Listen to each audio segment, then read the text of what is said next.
રહ્યા છો CB24 news. વર્ષ 2011માં બળદેવગીરી મહારાજના હસ્તે ભૂમિપૂજન કરાયેલા વાળીનાથ મંદિરના આજથી 22 ફેબ્રુઆરી દરમિયાન સુવર્ણ શિખર પ્રાણ પ્રતિષ્ઠા મહોત્સવનું આયોજન કરવામાં આવ્યું છે। મહેસાણા જિલ્લાના વિસનગર તાલુકાના તરભ ગામમાં 900 વર્ષ પૂર્વે વિરમગીરી મહારાજે સ્થાપેલું રબારી સમાજના ગુરુ ગાદી વાળીનાથ મંદિર બનીને તૈયાર થઈ ચૂક્યું છે। વર્ષ 2011માં બળદેવગીરી મહારાજના હસ્તે ભૂમિપૂજન કરાયેલા આ મંદિરના આજથી એટલે કે 16 ફેબ્રુઆરીથી 22 ફેબ્રુઆરી દરમિયાન સુવર્ણ શિખર પ્રાણ પ્રતિષ્ઠા મહોત્સવનું આયોજન કરવામાં આવ્યું છે। આજથી શરૂ થઈ રહેલા વાળીનાથ મહાદેવ મંદિરના પ્રાણ પ્રતિષ્ઠા મહોત્સવમાં ગિરિબાપુની શિવ મહાપુરાણની પોથી યાત્રાનો પ્રારંભ થશે।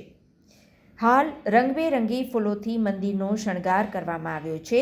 રંગબેરંગી ફૂલોથી મંદિરમાં ઓમ, સાથીઓ, નગારો, શિવલિંગની પ્રતિકૃતિ બનાવવામાં આવી છે। પોથી યાત્રા પૂર્ણ થયા બાદ ગિરિબાપુની શિવ મહાપુરાણ કથાની શરૂઆત થશે।